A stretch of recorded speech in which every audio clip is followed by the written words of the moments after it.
indivisible, with liberty and justice for all. We'll consider for approval the minutes and agenda. I'll make a motion to approve the minutes and agenda. I'll second. We got a motion from Jensvold and a second from Smith to approve the minutes and agenda. All those in favor say aye. Aye. Aye. All those opposed, motion carries. Discussion with possible action regarding COVID-19 policies.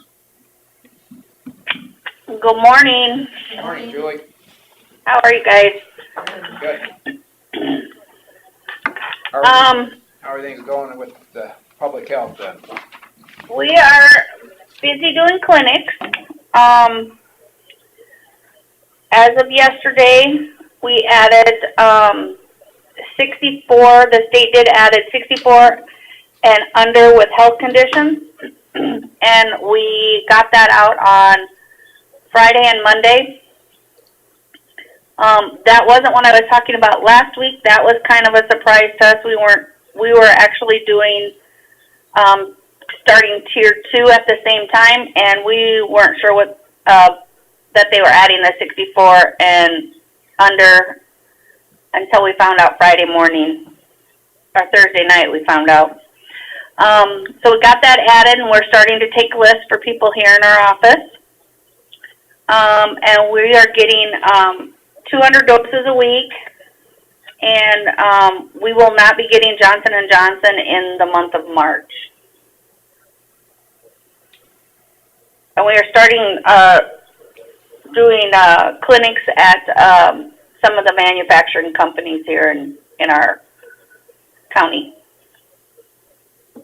Any major manufacturing or ag related?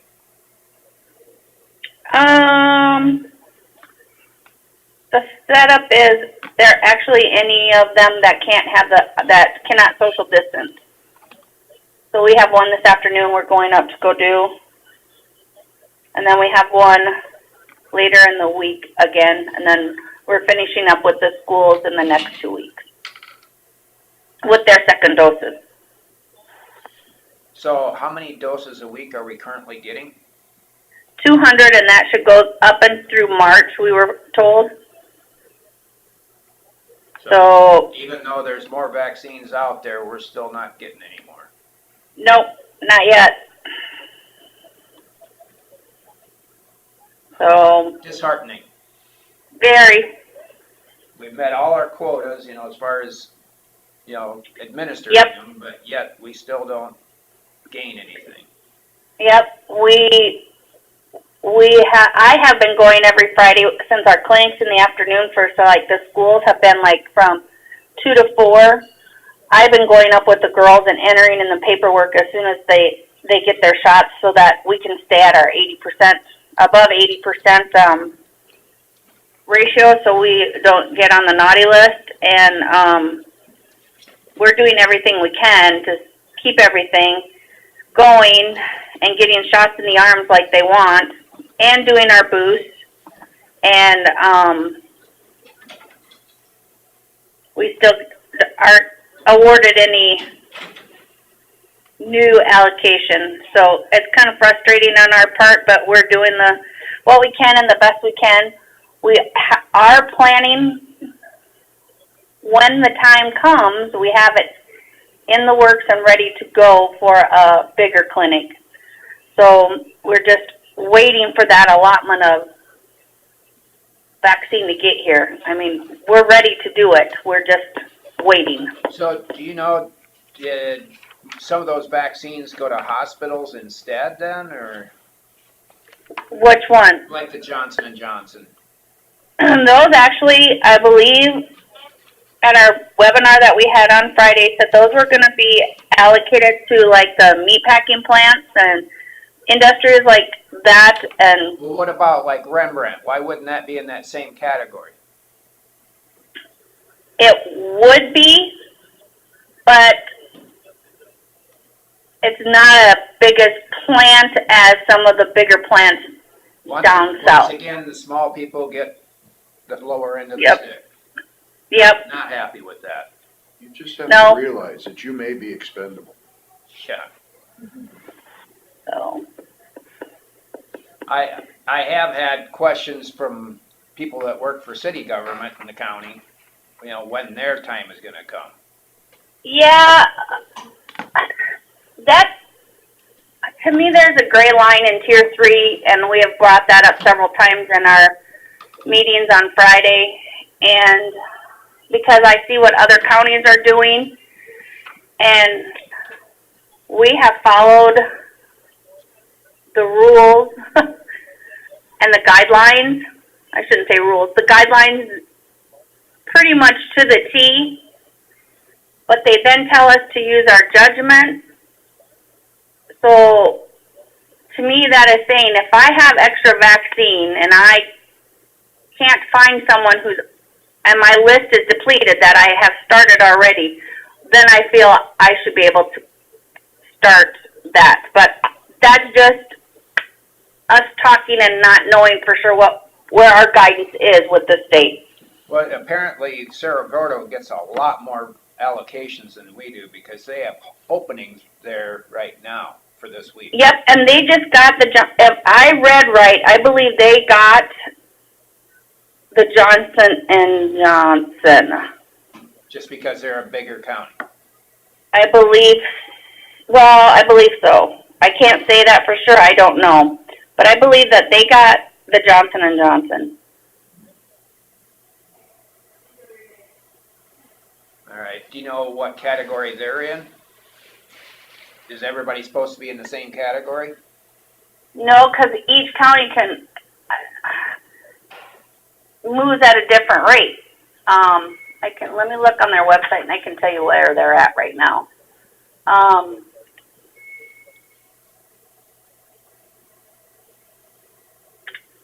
Hey, while you're doing that, we have to do our max levy hearing quick. You bet.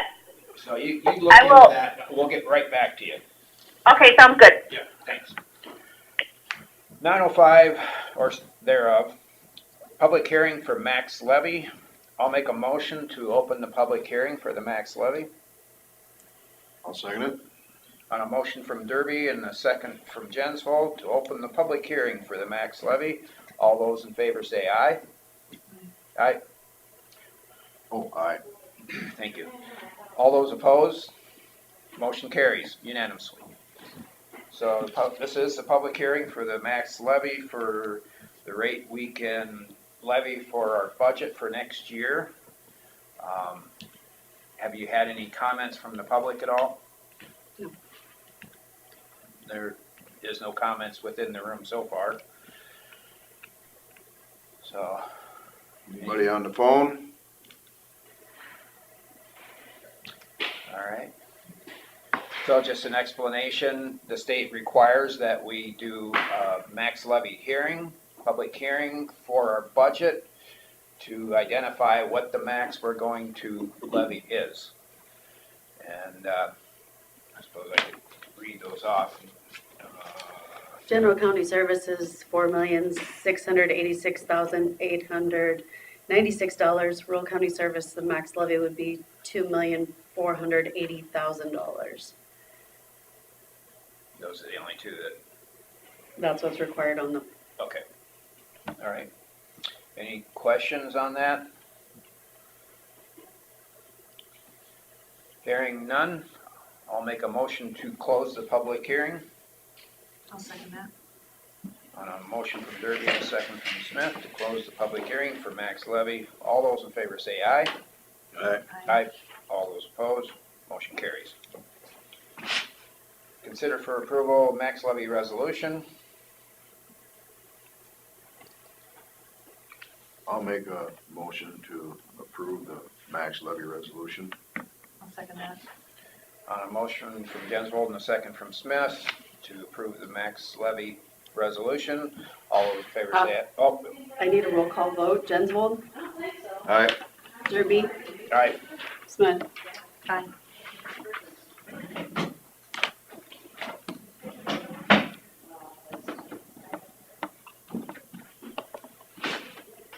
Julie, are you back yet? Yep, I'm here. Okay. Okay.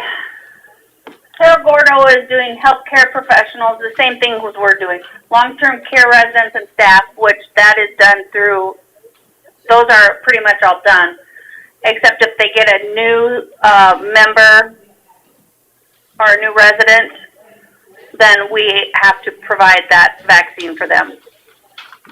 Persons aged 65 years and older, which we're still doing, first responders, pre-K-12, school staff, early childhood, and disability individuals and their direct care and child care staff. So Sarah Gordo is about the same that we're doing. They just have, I'm assuming, obviously a bigger population.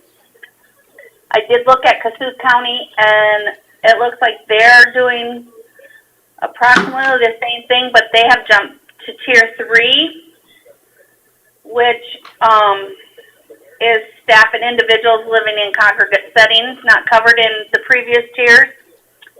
And this includes shelters, sober living homes, behavioral health treatment centers, and detention centers, but it doesn't include college dorms. And then it says government officials, including staff, engaged in business at the Capitol staff, at the state capitol. All right. So that's where they're at. So they're pretty much kind of where at the same. We don't have the population that they do. Right. But they get more vaccines. Mhm. Yeah. All right.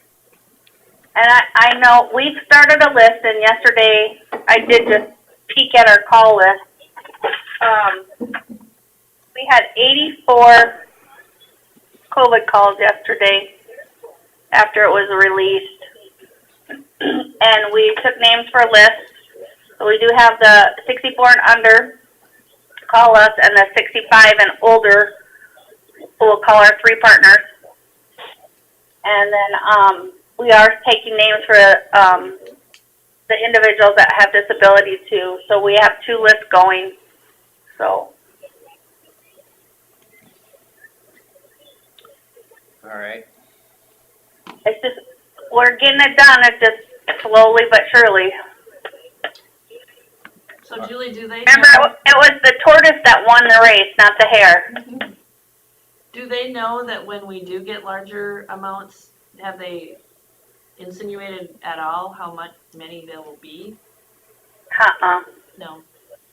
It seems like there's going to be some disparity there, because if they're almost like direct vaccinating these meatpacking plants, then that will take up a lot of the population of some of these small counties like Wright and some of those. And if those, and I know like they're using the Johnson & Johnson to do that because it's a one shot and done. Just like it, if I read it correctly in an article, I think it was in Michigan that they used it for far places that they couldn't get back to get the second places that were like very rural. So they got them the Johnson & Johnson. All right. Anything else? Not that I can think of at this moment. Just plugging away over here. All right. Well, we have another timed one at 9:15 All right. here, so thank you. You bet. You guys have a good day. All right. I would like to go back to the subject after our 9:15 one, if we can. 9:15, Brenda Martz-Tennell, NRCS, to discuss with possible action repairs to DD 53 Lat 11C. Brenda, are you on the phone? Or Eric? This is Eric. Eric Butler. I don't know if Brenda had a family thing come up this last couple days, and so I'm not sure if she was going to make the call or not, but. So this is Eric Butler? Mm-hmm. Yep. Okay. I'm the one that'll end up working on the design part of it and, construction and checkout or whatever if we end up going forward with this or whatever. But I don't know, unfortunately, I don't know quite as much about the background on what kind of even spurred this. I think there was kind of a adjacent landowner had some concerns with this this tile that goes through an easement that NRCS has, and the DNR owns the property. I believe that a few years ago on a lower section of the tile, some repair work was done. What's in question now is the section that's between the, I don't know if you have the design, the preliminary designs that I sent to Chris, Did I forward those to you? but I don't think I don't remember seeing it. My apologies. it'd be the Doesn't mean you top didn't. section of Can't remember. that 8-inch line where it comes across by the church.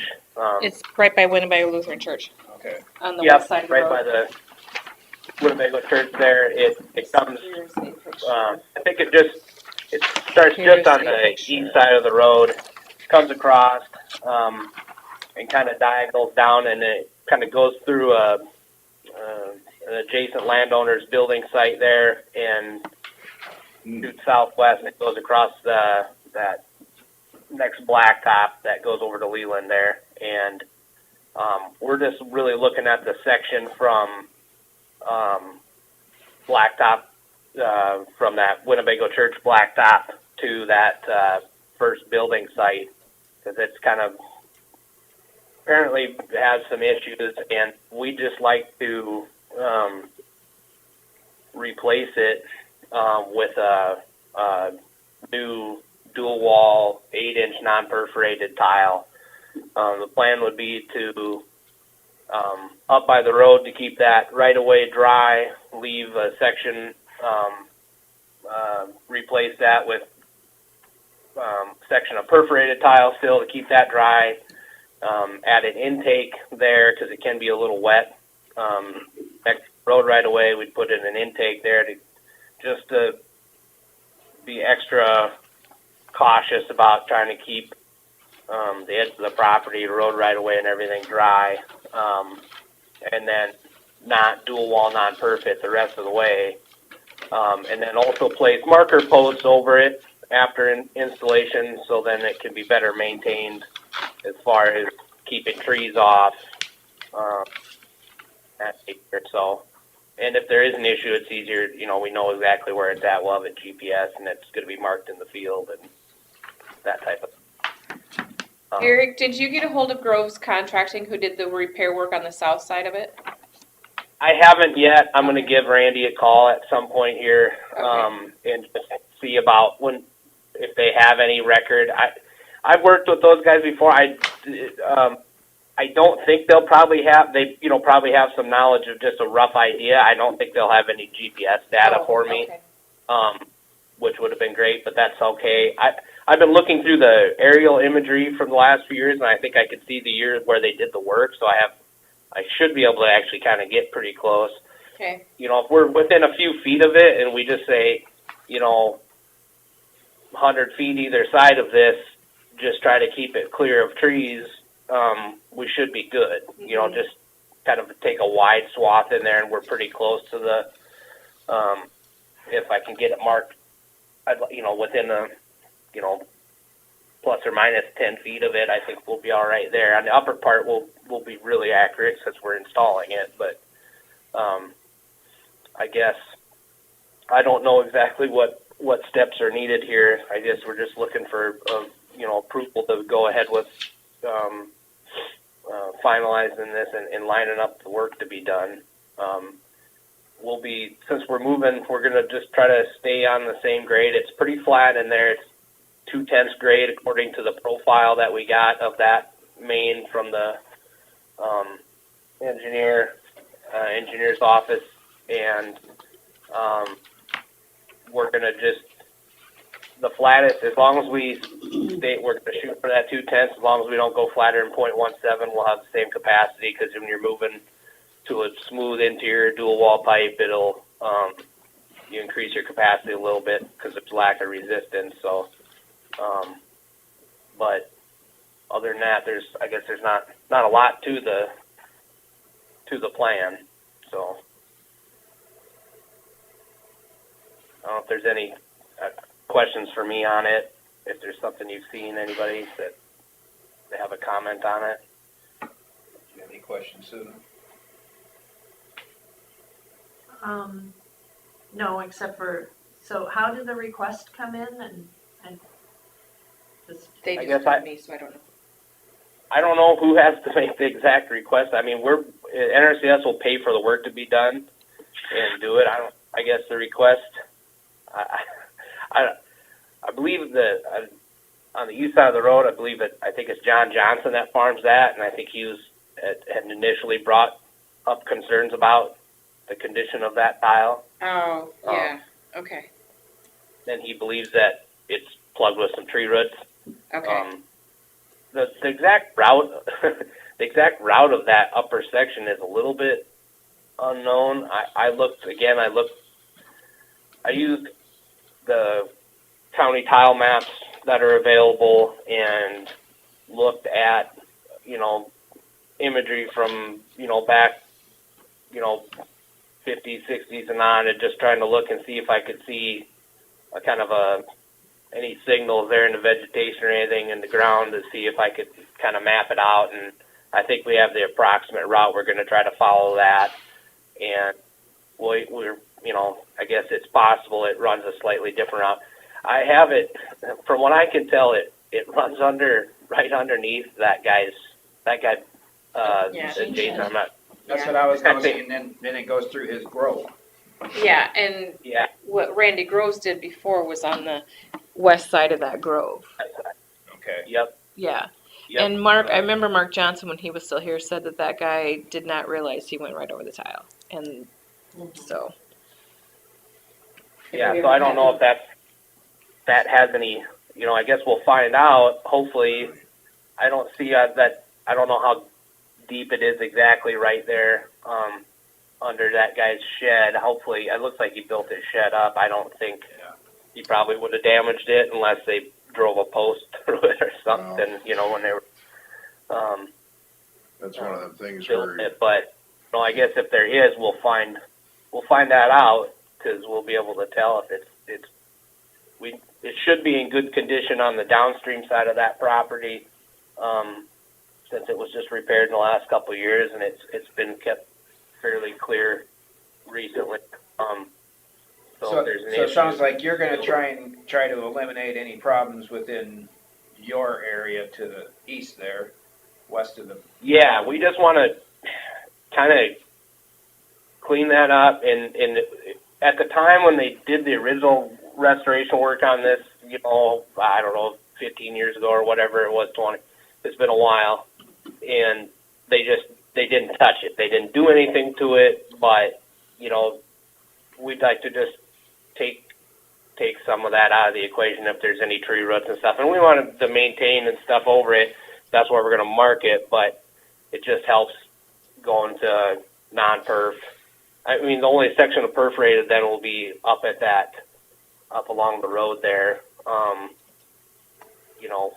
just to kind of keep that drier, because it is low. There is kind of a low wet spot on that very upper east end of it, and we'd like to keep that a little dry, and we'll put an intake in there too. So. Okay. Any other questions? just, I don't know how it's gonna impact, if it's gonna be new, just up to, that guy's, Well, basically. I think or we're just what gonna have to address it at the time. We'll get one part fixed, and if it still doesn't do it, we'll have to investigate the grove and the building. Yeah, and who will Yeah. pay for that then? well, Over the building is him. And well, would he you be just have to responsible? go around it at that point, so. Would he be responsible for the trees over the tile? You know, Depends on if those, they're on I think his I think it's mostly oaks in there. Not that they can't get roots in the tile, but I mean it's not nearly as bad as if you got willows, cottonwood, box elder, that type of thing. Okay. It's not a brushy and I'm guessing they would have been able to kind of tell too. When, and I'll talk to Randy, maybe just to get a little bit of back, even if he's not exactly sure on the location, just to get a little background of how that all came together when they did repair that, because, if there wasn't really any water coming down from above, that would be kind of a signal that you got a problem, something's keeping the water from getting to you there. Once they fixed it, if it was flowing and water was coming from that upper end, then it must still be kind of somewhat functioning, at least in that middle section there through that guy's property. So, but yeah, we'll definitely, I mean, if there's an issue, we'll notify you guys right away if there's anything wrong with that, that middle, 400 feet or whatever that is there. We'll get in contact with you, and I guess we'll have to cross that bridge when we get there. But And this won't affect landowners because you will be taking care of it, correct? yeah, this won't cost. This is NRCS is covering the expense of the replacement repair, so it'll just be within the easement area. But I think since that lower section, we're probably, since that has been recently fixed and repaired, we're probably just going to, at this point, just let that keep working. We're going to try as best we can to also mark that section though too, just to make it easier for DNR to try to maintain it. When they don't have exact knowledge of where it is, it's tough for them. So if we can get some marker posts and get a pretty good location on it, and if I have a little extra, we might be able to do a little tile search over there if we have to too, between me talking to Randy and stuff. If we can't figure it out, we'll have to maybe dig it up and locate it and just mark it that way. But hopefully, at least on our sections of it, we can get everything working really well, get it marked, have good maintenance over the top, and kind of eliminate that as an issue. So, You okay with that then? Yeah, I guess we'll have to find out how it impacts that acreage. Do you want to make the motion to let them go ahead? I'll make the motion. Okay. I'll second. I've got a motion from Smith and a second from Jensvold to allow the NRCS to go and do the repairs on DD 53 lat 11C in the indicated areas at the top end of the lateral. Any further discussion? Hearing none, all those in favor say aye. Aye. Aye.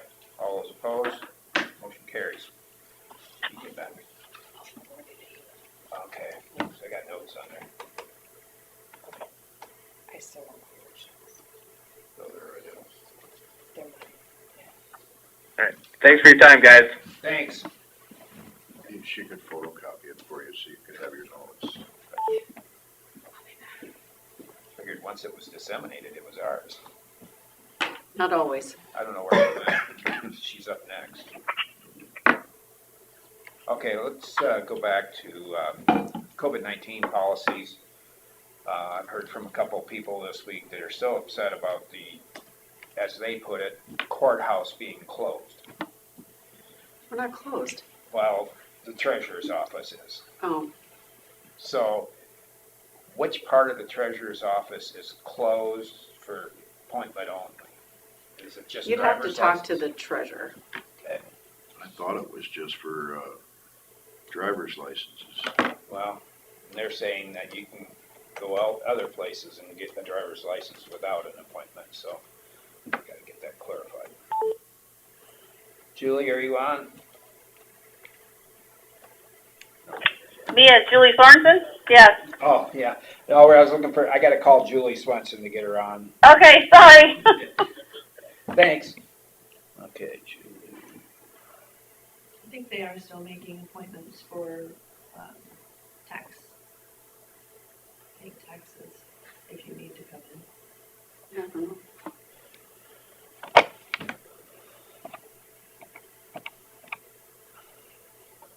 Just mail that, don't they? I suppose you can drop it off, save your stamp. Julie, this is Terry down at the supervisor's meeting. We're talking COVID policies. Is it possible for you to come down and discuss something with us? All right, thank you.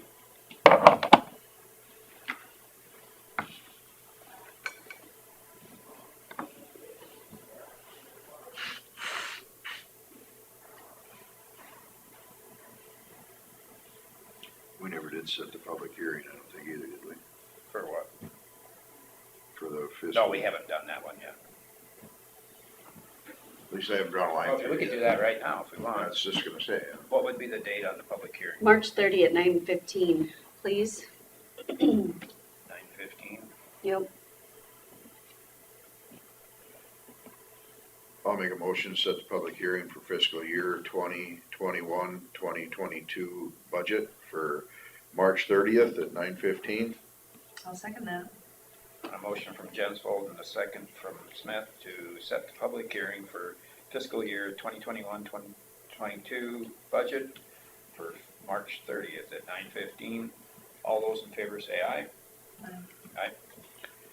Aye. All those opposed, motion carries. You just assumed since you made the motion, right? Well, it has to do with my ADD. You know, I was already thinking about something else. One thing at a time.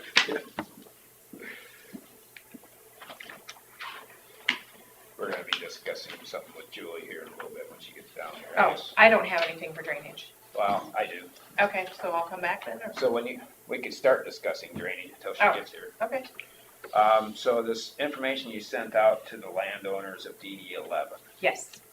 Okay, so, Jim Amberson is very concerned about that He's lower end. called me a couple which times. I understand. Mhm. And then he's called his other Amberson relatives, and they're upset about their bill on that. Can you get some information for me for the Amberson family?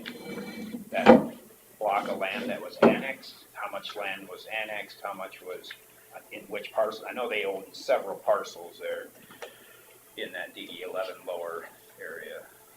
Yeah, I'd have to see the original classification on it. Yeah, I don't I mean, know, they got that's- a letter and she's confused a little bit about, and I gotta figure out what. Jim they is really upset about the gravel road, those culverts. Yeah, And I being too low. have continued to That's tell him another that subject. we can't help him on that. I can't.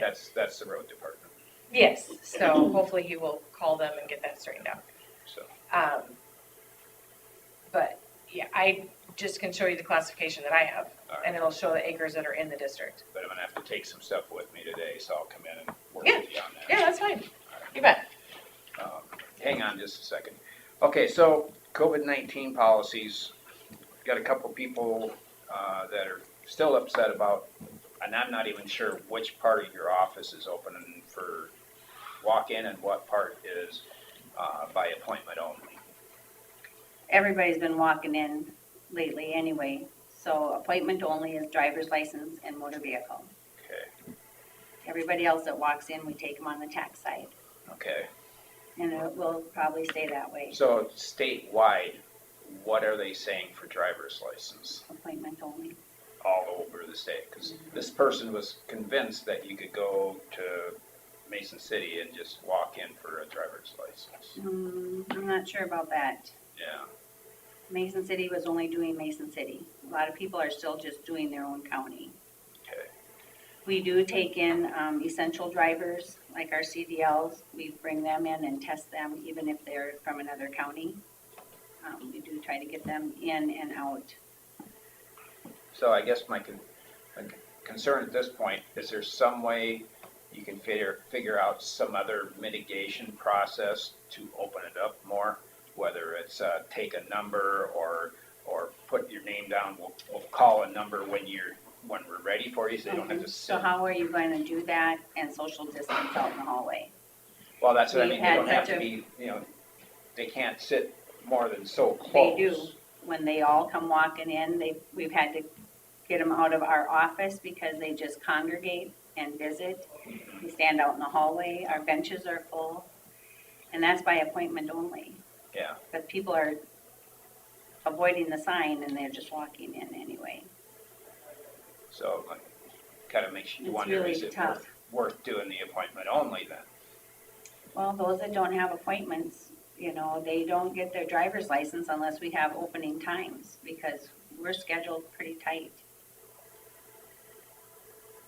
They have to be on the schedule or sit and wait, or, if we have a time opening, then they can come back. If they walk in and they need taxes, we take that on the tax side.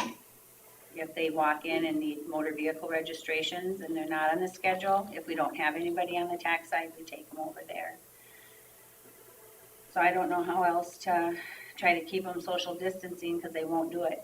Yeah. We've had multiple people in our counter area, when they know it's one person here and one person there, they don't. They bring their whole family in to do a driver's license. Well, you can't do that.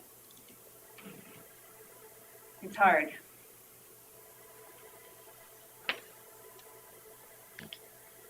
Well, I needed to bring it up to have a discussion because we're getting a lot of flack for it. And it's been going on for quite a, Well, then why About a don't they year call me? I haven't heard anything. We've had a lot of people saying that they appreciate the appointments and they appreciate their time slot. So they know they can come in, they're helped, and they leave. right.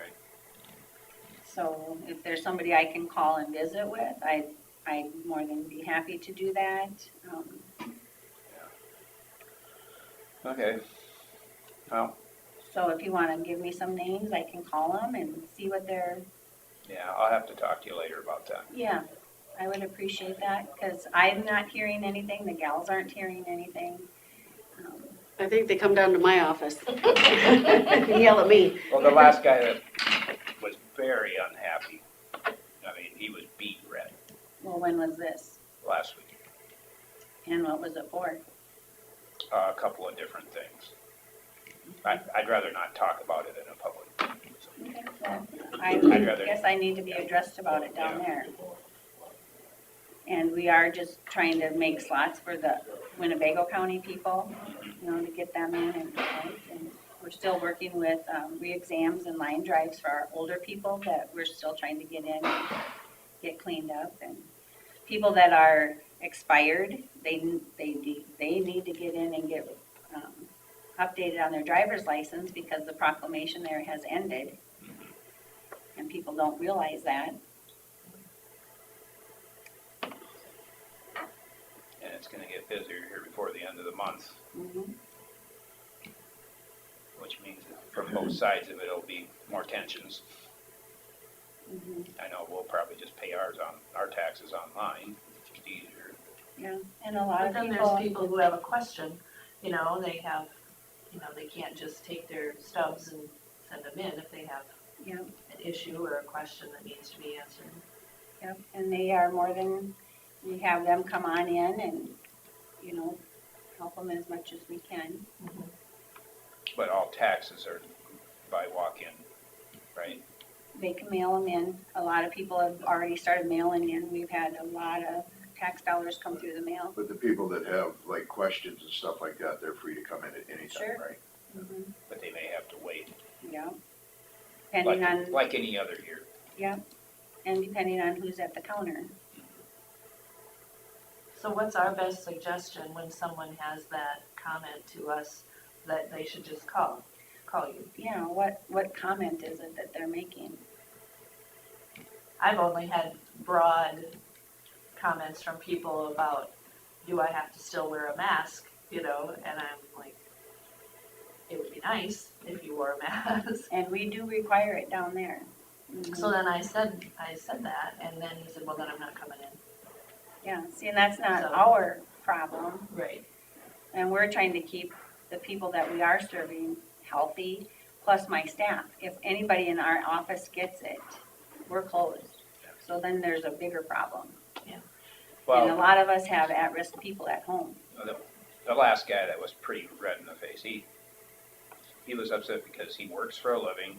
He's only, you know, he can only take so much time off. He came down, found out he didn't have an appointment, so he couldn't do his work.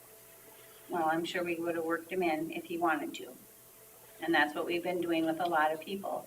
If they walk up to the counter and they're not on an appointment schedule and we have time in between the next one, we will work them in or they can come back at another time. If he has a tight schedule like that, why doesn't he call and make an appointment when he is off? Because a lot of people do have Fridays off, but they won't come in then. They want to come in during Monday through Thursday or 5 o'clock. Yeah. Well, you know, we've never served well, I should not say that, because there's been times where I've stayed later to service people after 4:30. So, I mean, everybody's gotta work with a schedule. Do you see any light at the end of the tunnel? I wish we could, but I'm not sure where that's gonna be. I think, is our numbers climbing or staying the same, or? They're staying fairly low, the way I understood it, so. Well, the CDC just came out yesterday and said that people who are fully vaccinated don't need to wear a mask, or they can do whatever they want, so, Change their minds again. yep. Well, if both have the vaccine, they can have contact. Yes, but they still feel it's best to wear a mask. Just to be safe.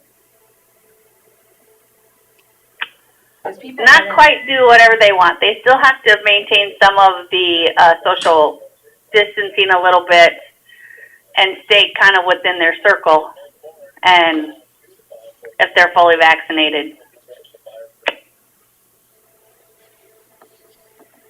Well, I'll have to get you some information on that. Yeah, why don't you stop down when you're done here and Yeah.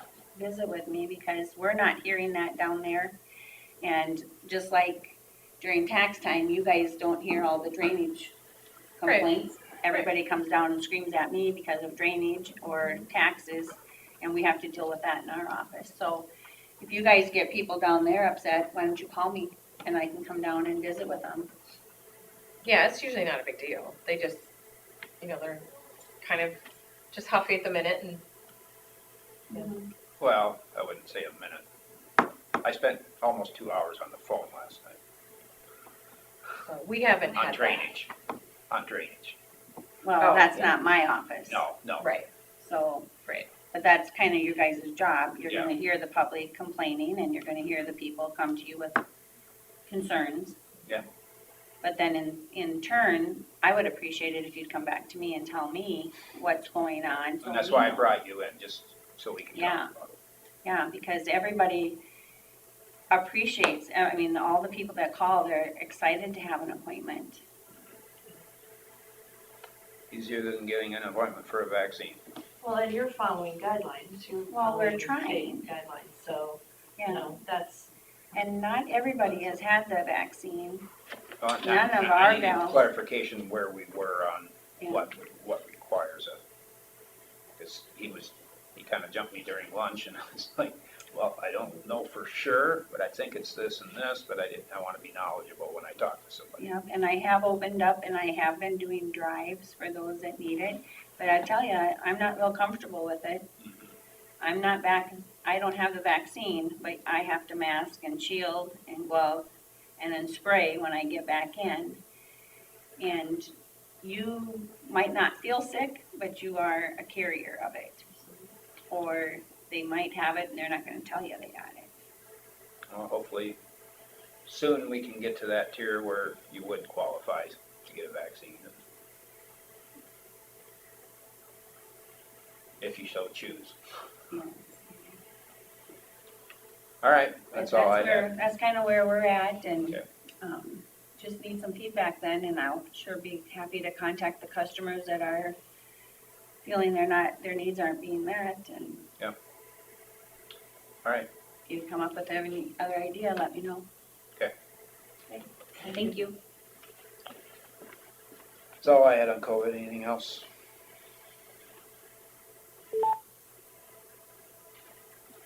All right, to number 7, Auditor's Office will discuss drainage matters again and again. Okay, so the Amberson family got a notice of over $5,000 they're gonna be levied, That's from the tree removal project. okay? And And that- engineering that- so far. So which tree removal part? The question I had, and I tried to call Rick this morning when I come up with this question, he's probably already in a meeting when I called him, because he clicked right away. That area between DD 10 Mhm. and the DD 11 main, we did not annex that. Yes, we did. I have a map that shows it from 125 that says private ditch. No, That it's, concerned me. no, cause it's the open ditch where 10 outlets, and that over to the river is Lower Main. And then DD 10 stayed a tile system. And then where the old ditch ended is still the upper ditch. Okay, come and look at this.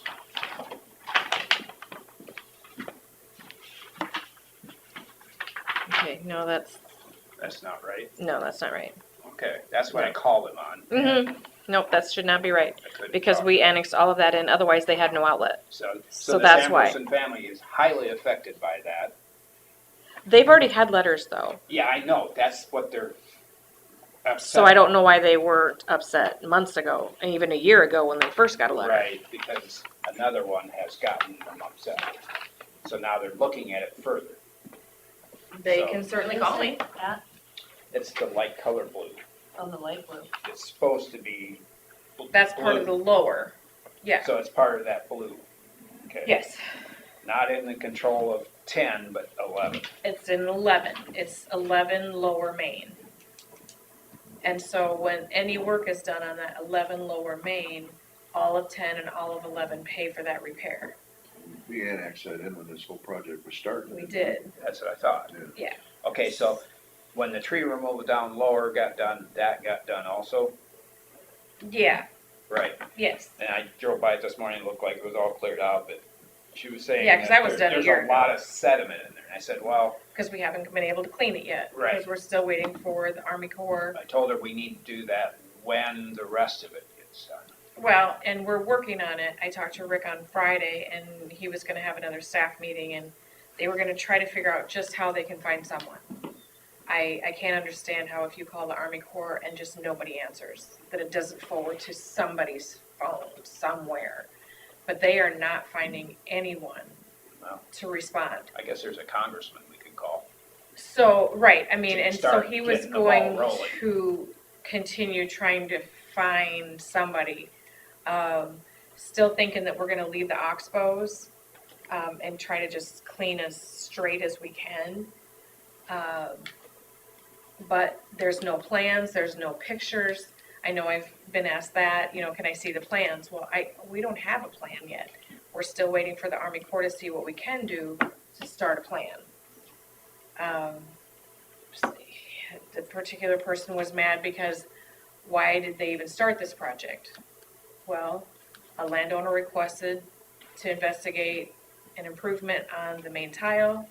That's what we hired the engineer to do. That's why it started. We cannot then just stop it because we couldn't. Right. When looking at this, other landowners came forward to say, well, they're gonna give us all this water now, what about us? We then discussed and went ahead with, let's do the lower part at the same time. So that's where we're at. The other concern I have in that area is, this contention over the 3 pipes that were put too low, okay? So if the county engineer says they were supposed to be that elevation, that means there's a lot of silt farther down, probably holding it back. And I said too, it's a problem with the river. You know, the river's not being cleaned out, so anytime there's some backup So if we're there, working with if we're gonna get the Corps of Engineers' attention, we probably need to address that also. well, but we can only go to the river. You know, it's upstream from the river too. According to Rick, there have been projects done in the river if it's sediment that's spilled out. Okay, right, but I'm talking even under the bridge that's north of there. Yeah. You know, I mean, just further north than where it's at. Right. It all needs to be cleaned. Well, yeah, but if we can do that part of it to make our pipe work better. You bet, you bet. And so that's all just waiting to find that person. And since there's sediment to the west of the pipes, then that makes the pipes look so much lower. Yeah, and I still can't help him with that. That was engineered to DOT or whomever Scott has to engineer that with. So. And I know everyone is concerned about what if there's a 6-inch rain? Well, we are going to have to wait until there's a 6-inch rain to So see my how it's description going on that to go. is, if you have a wet sponge and it rains, it just directly goes on. If you have a dry sponge, it takes a while for it to get through that sponge to the bottom. Mm-hmm. And that's how I look at it, when you have this dried out area because of improved drainage, it's gotta help absorb. A project like this, they did in Cassuth County, and the people that were afraid that they were gonna get all the water were amazed at how well it worked, and they did not, Get the because, surge. because everything was so nicely drained upstream, that it wasn't near the problem they thought it was gonna be downstream, Nice. so. And I said too, it's not like you're getting more water, you're getting the same water, just differently. Same inch of water is still an inch of water. It's not like it's 1 here and 2 here. It's just getting there differently, whether it's faster or something, it's getting there differently. It's the same water. You're drying the ground up so it can absorb at least some of the rain at first. Mm-hmm. But Yeah. if you're starting with full ponds, there's no place for it to They go go. right out the Exactly. banks, yeah. Yeah, But, so it's a wait and see process, and it's gonna take a couple years to figure out how good it is. I'm hoping we get through with a moderate year, we don't Right. have to know, Right, hoping to get the lower end done. yeah. Yep. But, So yeah, any information you need, yeah, just to come over and I'll make copies I'm or starting whatever. a list and Yeah, what I need. yep. I think that's all I had for drainage. You guys have anything for drainage? I don't want us down. No, that's enough for today. Oh, I did get a report from Rick on, I looked yesterday, the last part past the railroad crossing Mhm. is a real deep dig. You can see brown on one side, black on the other. Okay. So it's a real deep dig, and then I think they probably only have maybe 1,000 feet left of the, 15-inch tile. Yeah, Rick told me they were going to go to the railroad and then up to the road right away, and then they're gonna wait until thaw. Scott doesn't want them. That's the other one. I'm talking about DD 11. Oh, sorry, Yeah, I'm still talking about DD 11. Sorry, hon. They'll cross over the fence line just so many feet, and then they're done. Oh, okay, in the good, towns. good. Now, on the other one, yeah, he said they're gonna try and connect Mm-hmm, what they did last fall on 18 to Yep. lat 11 to the pipe that was pushed under the railroad, right, and then waiting for conditions to get better for the road crossing, then they'll do all that at yes, once on the yes, north side. because Scott does not want them to go through right now, and that's During, Scott's during the thawing deal. process. Exactly, It's thawing though. so. I got water coming up in a parking lot right now, so I know it's thawing. Mhm. Yeah, but the dog's feet are muddy when they wanna come back in the house. I miss the below zero weather. Alrighty. Is that it for drainage? Okay. Move on. All right, thank you. Thanks. Scott Minders. Let's see if I can get him. 75, 30. 11 or 30? Chris must be 11. We'll just take a guess. Hi Scott, we're ready for you.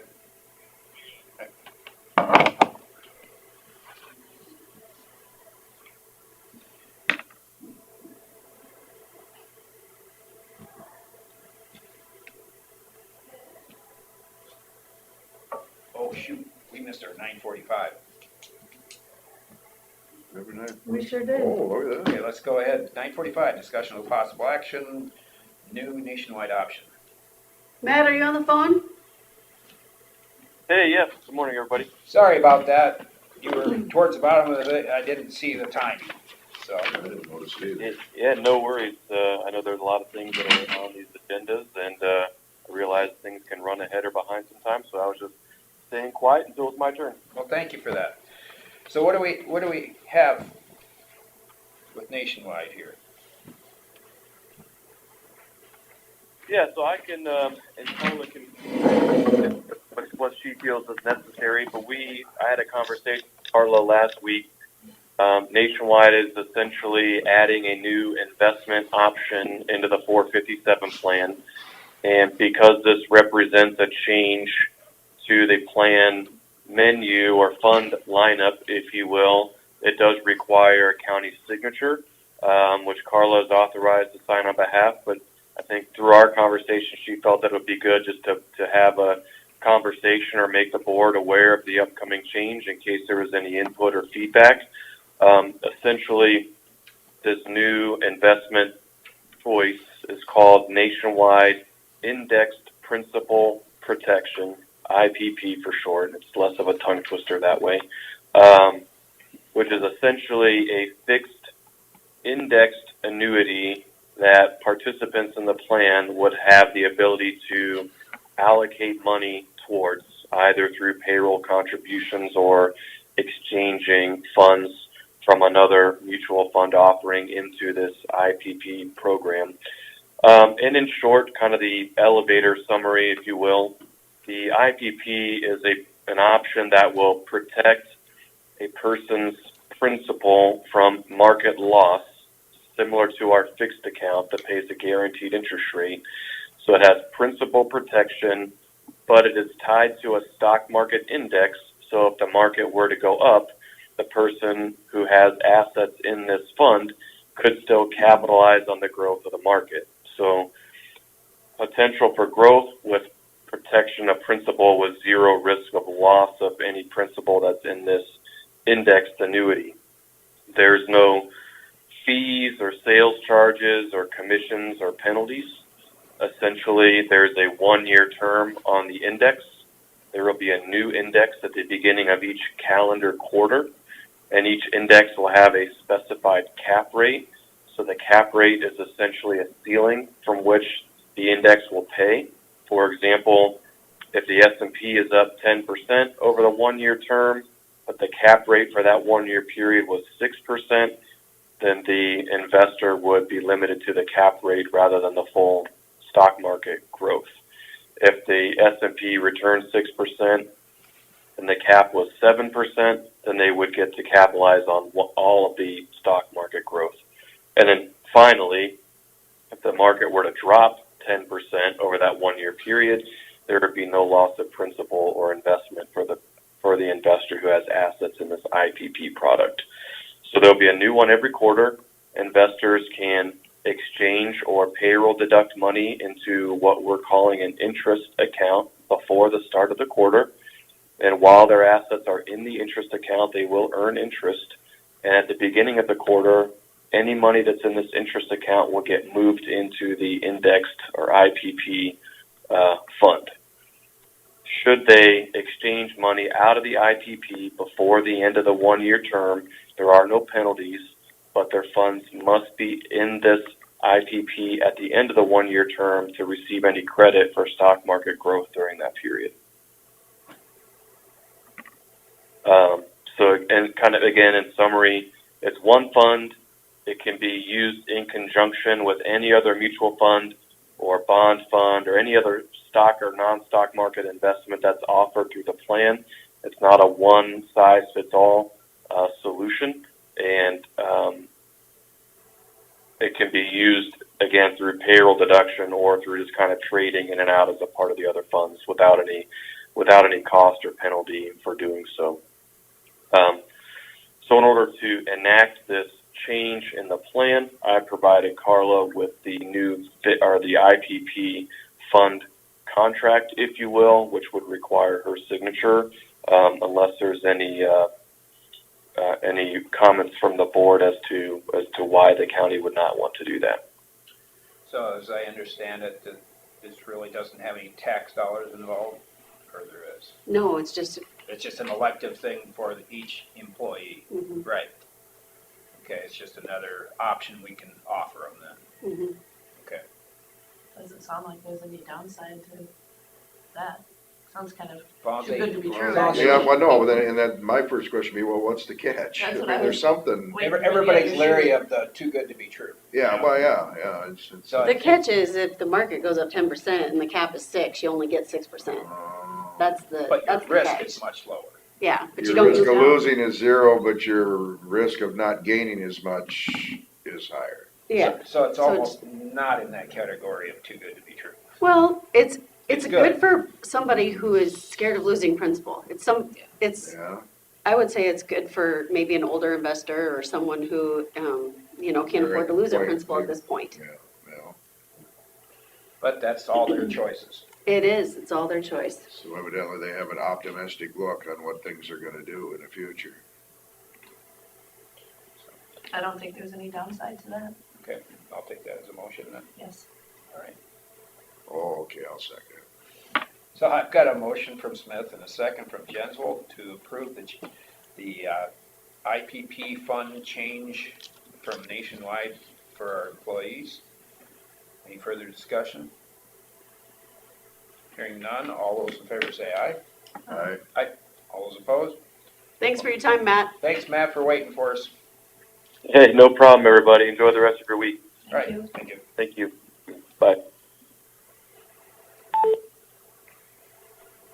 All right, sorry about that, Scott. No problem. I had missed that, it was not showing on there and I didn't look far enough down here. Okay, what do you have for us on roads? Not much. We're stockpiling in Lake Mills now. We got Thompson done. So that's 2 of the 4 done out of Lake Mills, and the last will be Sunnyside. Hopefully get that finished up in the next month, a little extra, and start spotting roads before we start our kind of end-to-end rock resurfacing program in the summer. As things heal. As things heal, yeah, I mean, the way it looked when I took a drive yesterday, spot loading won't be near as much as we've had in some of the last few years, so. The spring's not over That's yet. pretty good, yeah, that's right. That's one thing that it's starting to look like spring, so we're starting to get a couple of calls about, can we start blading, hitting some of these rumble spots and potholes? And right now, our plan is to kind of wait out the rain forecast and look for a good sunny forecast before we start to kind of scratch at the bad spots and do more blading. I was north of the border in Minnesota on some township roads and they were spot blading last week and it didn't go well. Yeah. Our main concern with spot blading at this point is right now everything's packed together kind of like concrete, and once we start to blade, it'll be looser and is very susceptible to turning into slop when it rains. That's the trouble. Where they need the blading is where the moisture is, usually. Yeah. So it's a quandary at this point in time when we have frost in the ground underneath that thawed out layer on the roads, because the moisture on top of the road can't seep into the road and into the ground. It'll just sit there on top of that ice lens, and that's really what spring's all about. So we try to do our best to blade at the right times to avoid that. So if you get any calls or questions about that, that's what our plan is. It looks like we got quite a bit of rain and snow kind of mix in the forecast after Saturday, Sunday, into next week and into the next weekend. So we'll just have to see how that goes. But at this point, we're sitting tight on the blading.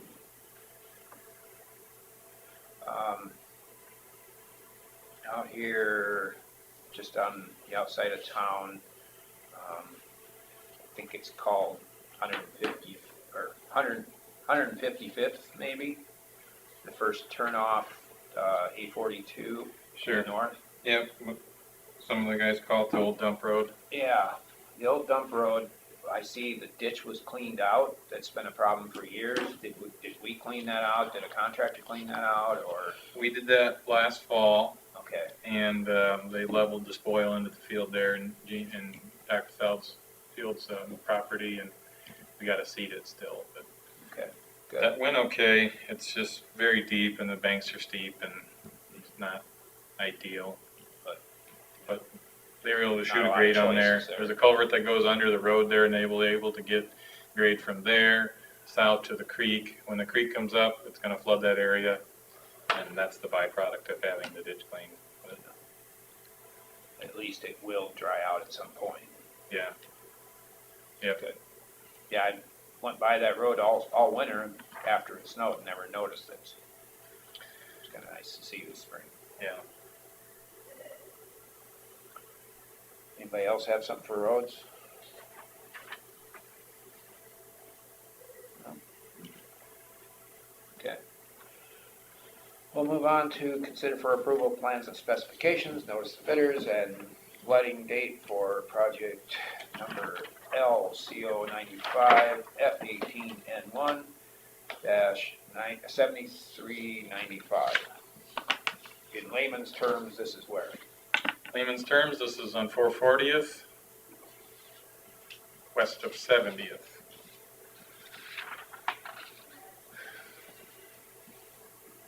It's a project I have in the budget for this coming fiscal year. However, in order to let a project, it needs to be programmed. And this is kind of two conversations here, I guess. In order to do the project ourselves with our county crew, we need to let the materials because of the amount. The dollar amount is over 93,000. Okay, so this is a notice to bidders, but it's really not to contractors. This notice is really to suppliers. To a supplier of the culverts or whatever. Right. So in the past, we have just emailed our two suppliers and said, give us a price for this project.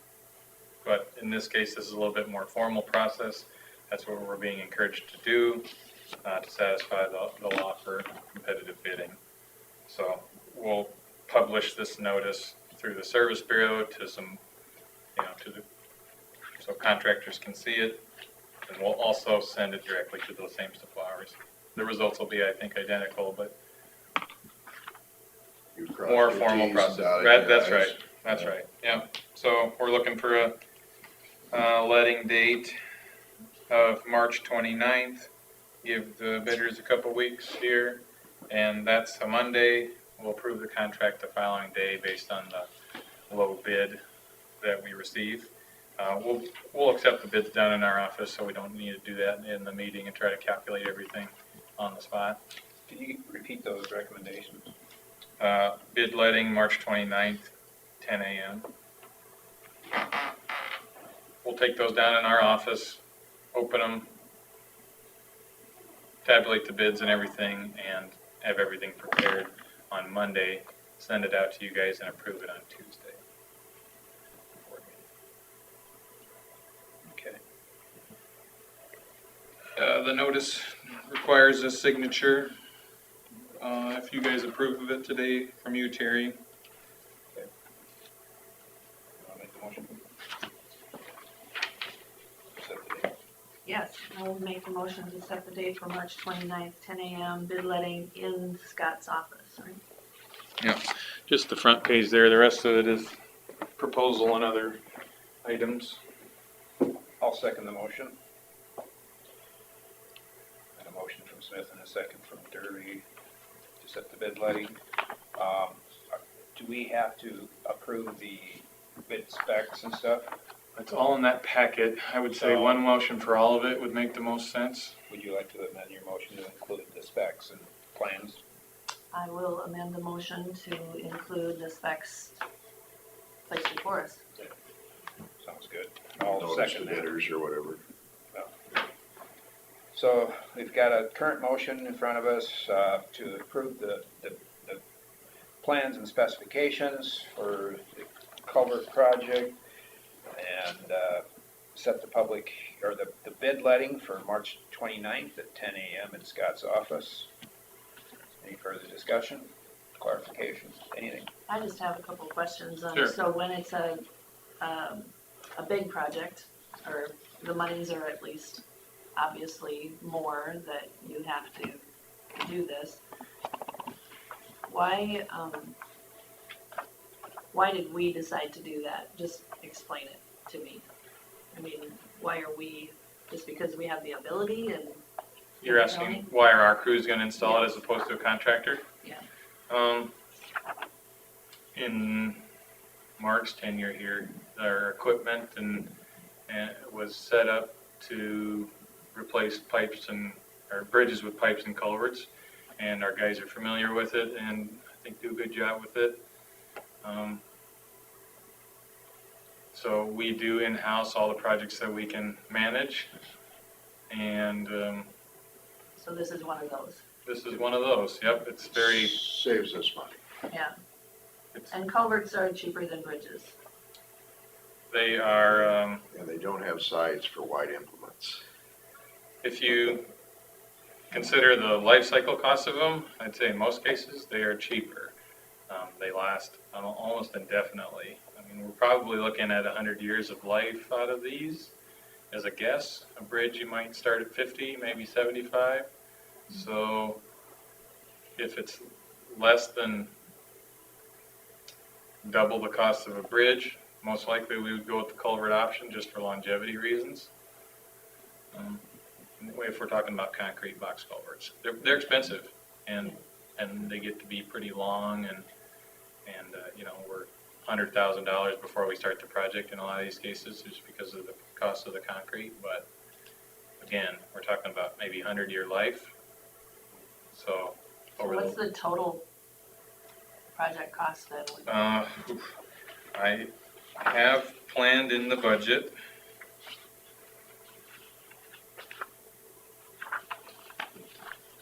You had it in the email that you just sent us. Saw something. Yeah, I'm sure I need to, but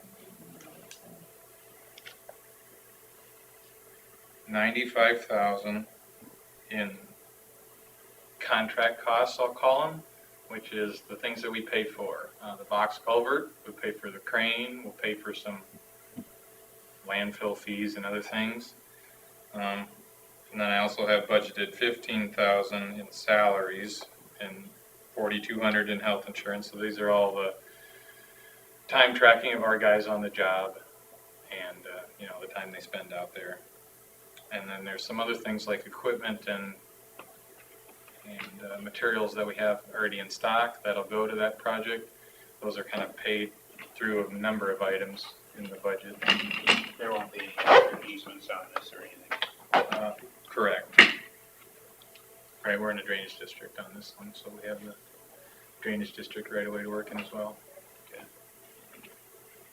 In our new software that we're getting, there's a project accounting section in it that would be helpful for tracking things like this.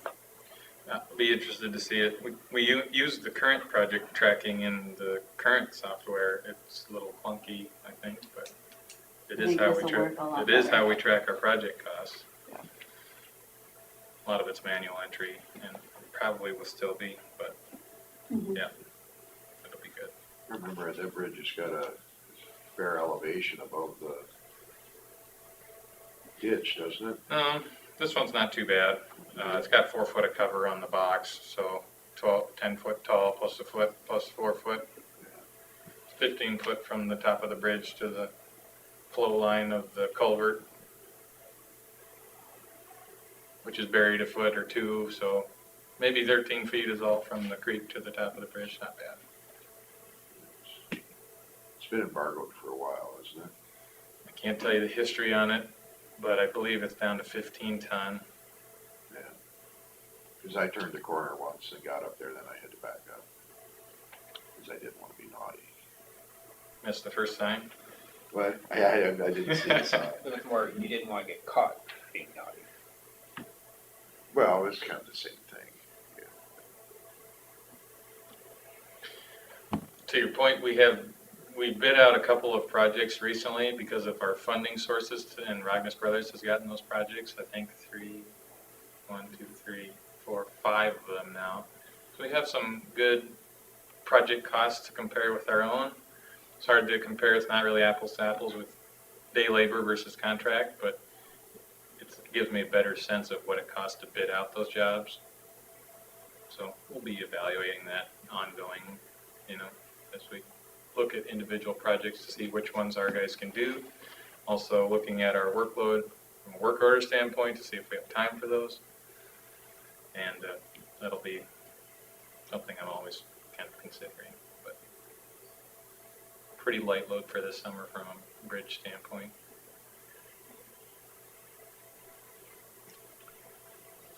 All right, well, no further discussion on it. All those in favor of the motion say aye. Aye. All those opposed, motion carries.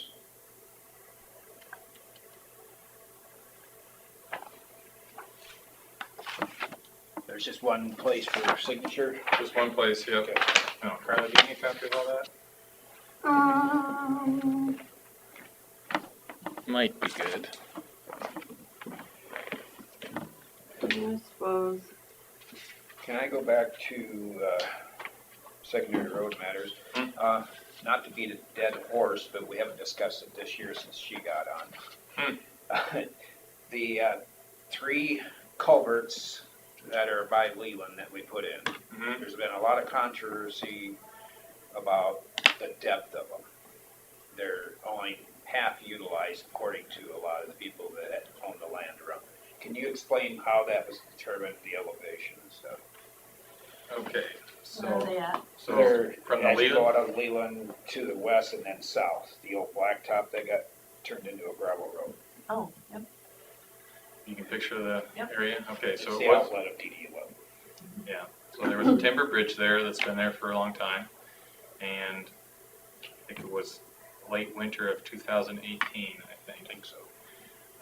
We replaced that bridge with a triple 12 by 10 culvert, so they're 12 wide, 10 tall, 3 of them right next to each other. Before that project was completed by the contractor, we had to do the design work. And so, just like all the other projects, I do some hydraulic analysis to try and figure out the size of the culvert. In that case, we were too close to the city of Leland to do the type of hydraulic analysis that I normally do.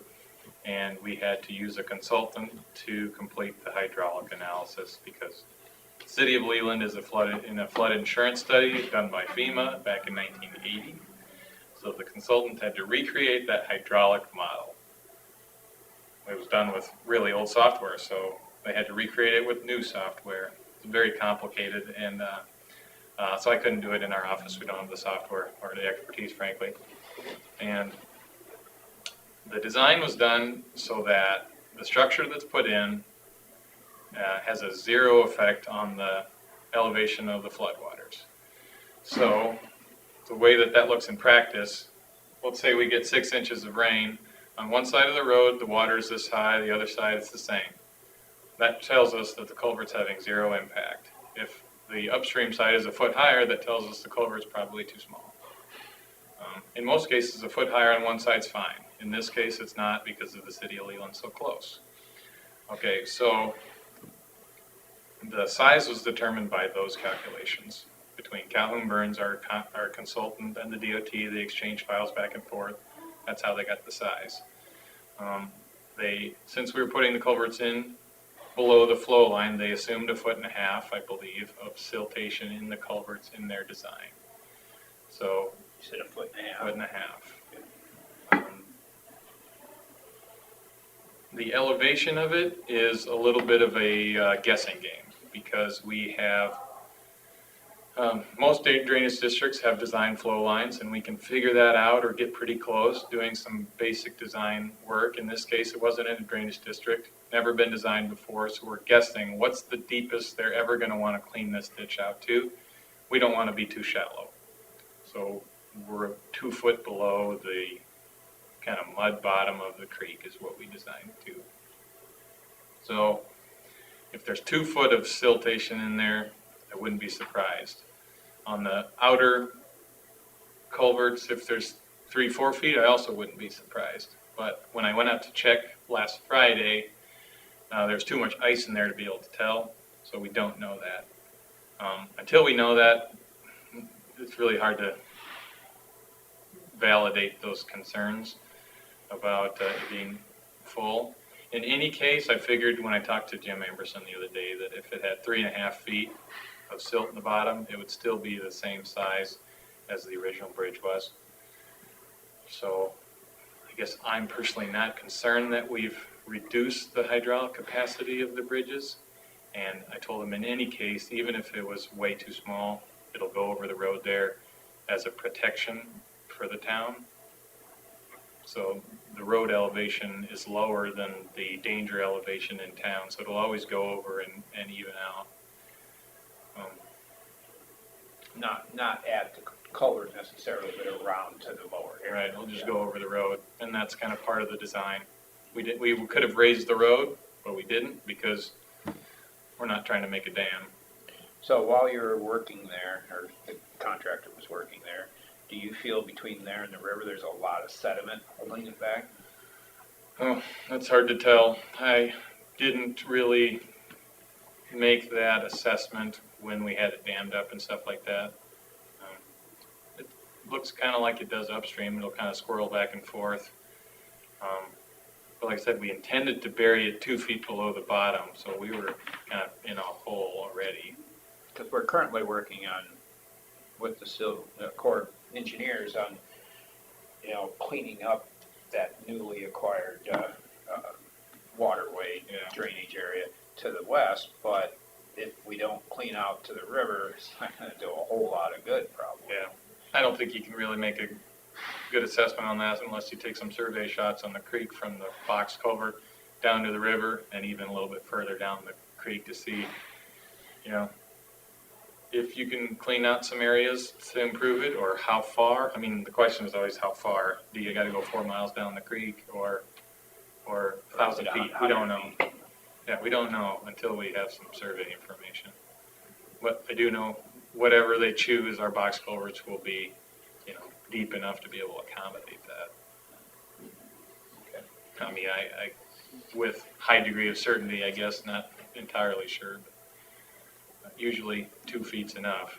Like, the other one Ragna's put in a couple years ago, west of Myrie Slough, we had about 3.5 foot that we buried it below the flow line. And it's just because of the survey that we did showed there's that much silt in the bottom that really should be cleaned out at some time.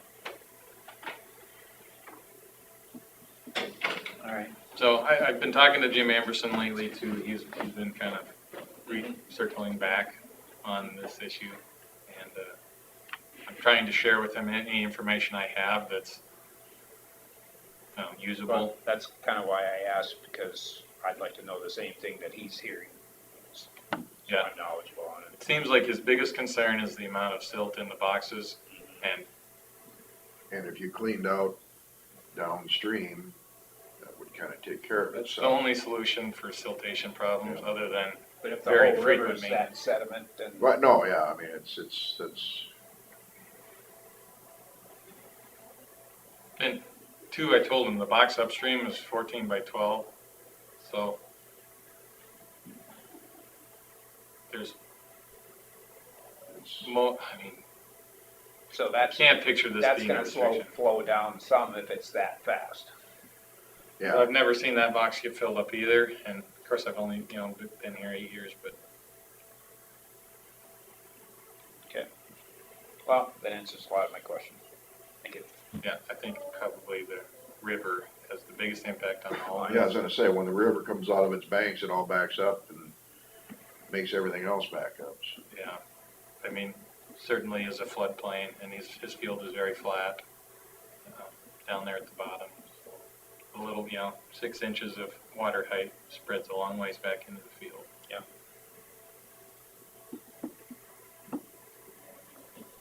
But these people are now all of a sudden paying for drainage that they didn't have to pay for before, and they're feeling the need for benefit. So that's what's pushing this. Yeah, I understand. All right, thank you. Consider for approval, 2021 County 5-Year Program Resolution 0.1. These are duplicate copies, but the project that we set the letting date on, this moves the project from 2023 program to 2021. And in order to bid a project, it needs to be programmed in that year of the letting. That is something they're getting more sticky about. So the difference between budgets and programs is evolved. You budget money where you're going to spend money. You program projects in the year of the letting. Program meets our 5-year plan that we submit to the DOT. So in order to bid a project, it has to be in that program year. So in this case, it'll be programmed in 2021 and budgeted in 2022. It's a little bit confusing. We still don't plan to expend any money on this project until after the fiscal year. So we'll do the letting, get a contract set up, but we won't receive the material or pay for it or anything until probably July, August, September, somewhere in there.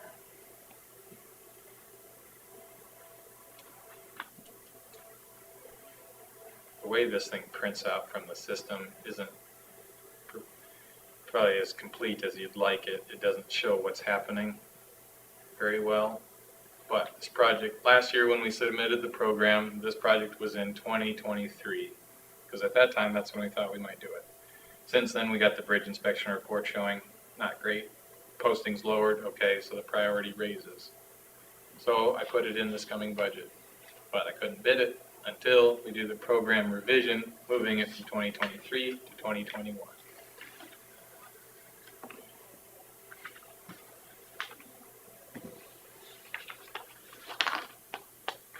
Fun times. Questions on that? It's Your district, but just some logistical paperwork in order for us to do this project. Well, I'll make a motion to approve the 2021 county 5-year program resolution .01 or .1. I'll second that. got a motion from Jensvold and a second from Smith to approve the 2021 county 5-year program resolution 0.1. All those in favor say aye. Aye. Aye. All those opposed, motion carries. Sure can.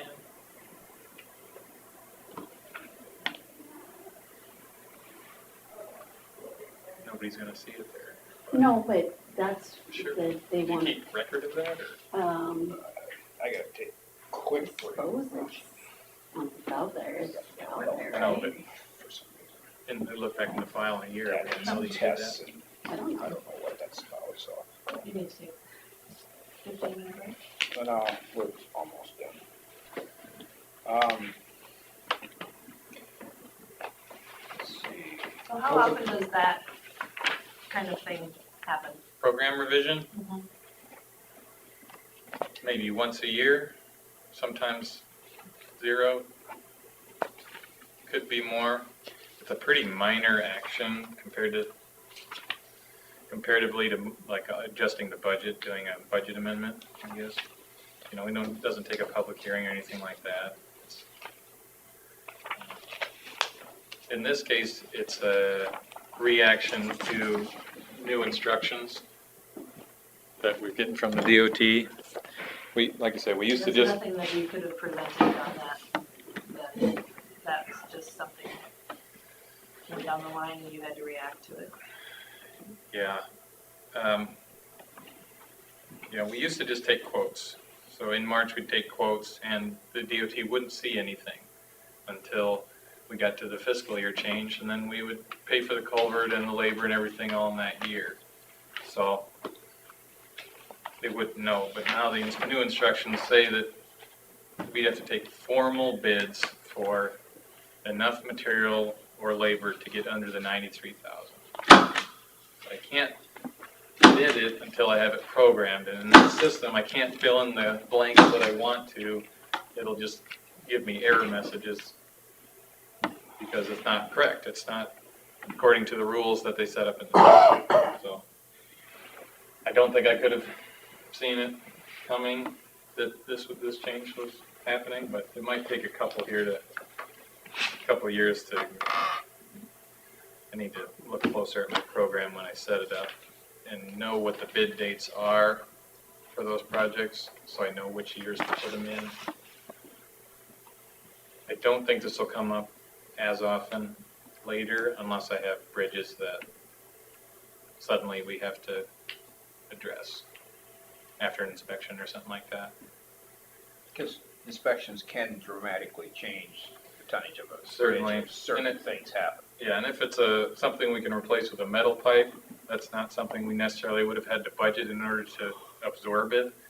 You know, 10, 20,000 in the construction category isn't too much.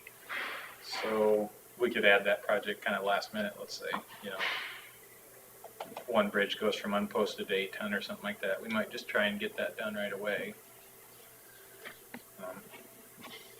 In which case we need to do program revision so that we could bid the project. The instructions are 20 pages long. And, yeah, that's kind of kind of a lot to take in. All right. Open forum. Anything for open forum? Carl, I need your attest on these 2 copies. I shared one for each of you. That's what Matt just sent us last night, or? Yeah, but I thought it was probably some of the most compelling information that I've read, and here's another whole stack of reading if anyone wants to light reading. I think these are probably the 2 that are highlighted. The One of maps these for in me. the back are probably some of the most compelling Copy of parts the about notice it. to bidders. And I think it's just easier to look at it this way than it is Just want a on your PDF of computer, it. you know? Yeah, that's fine.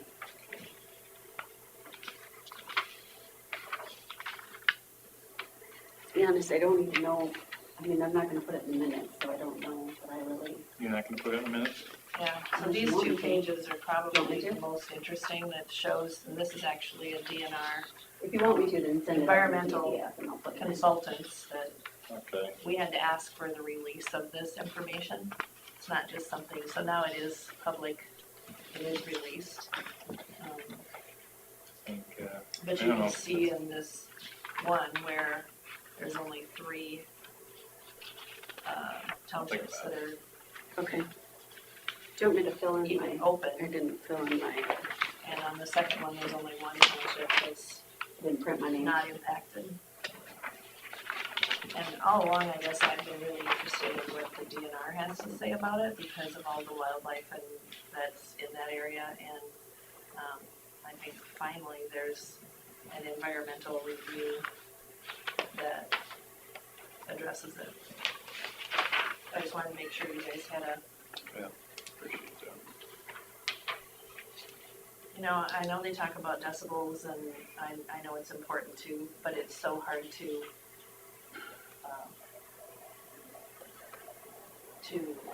actually get the measurements and they're not built, so how do you know what they, and if the wind is blowing from one direction and, you know, how noisy are they, you know? Probably noisiest when it's not blowing. Or at low speeds. They're turning but not. Yeah, except Yeah, for I when went, it's when the wind is relatively quiet. Yeah. And then, but the things are still turning at a fair speed, and yeah, and then I went downwind of them and kind of up, and that made a difference. I mean, I thought that really made a huge difference. It was like it was carrying the sound, so I don't know how they measure those decibels and how that's done, but. They make anyway. like meters for measuring Right. decibel levels, I don't know. And they use them for like when they come check our equipment to see which things we need to be wearing headphones for or whatever, decibel meter. I don't know where you get one or anything. Yeah, well, I've seen I'm sure them. there's an app for a phone by now. We Probably, can put it on our phone. probably not very accurate, but I bet there is one. way back from the mental health meeting at the end of last month, I stopped by those great big ones they built in, Be like the 4 megawatts or. the Palo Alto there. And I parked right underneath one. Could not hear it. Shut the Suburban off. When I sat there, I could just hear it. If you get out, I mean, it's, but it's not near as loud as what people are saying. And and don't get me wrong, I'm not a big fan. Yeah. But, for other reasons than But, and then the wind was out of the south that day, so then I went down the driveway and got out again. And I would say it was just about as noisy there, going with the wind, the sound, as it was right underneath it. But I was surprised at how quiet it was, that close. We gotta be careful in open forum, how much we discuss on this. Yeah. More of a dissemination of the information, I appreciate You that. guys notice when the fan turned off, wherever, how the difference in Yeah, Yeah, You know, yeah, there you subtle go. differences like that too make it kind of a Yeah. nuanced conversation. Yeah, so anyway, I just wanted to make sure that you guys had that, and if anybody wants this packet of information, you're more than welcome to take it. I don't think it's anything that's been shared with us before. Yeah. That's all I have. all right. Anything else for open forum? None. Consider for approval auditors transfers.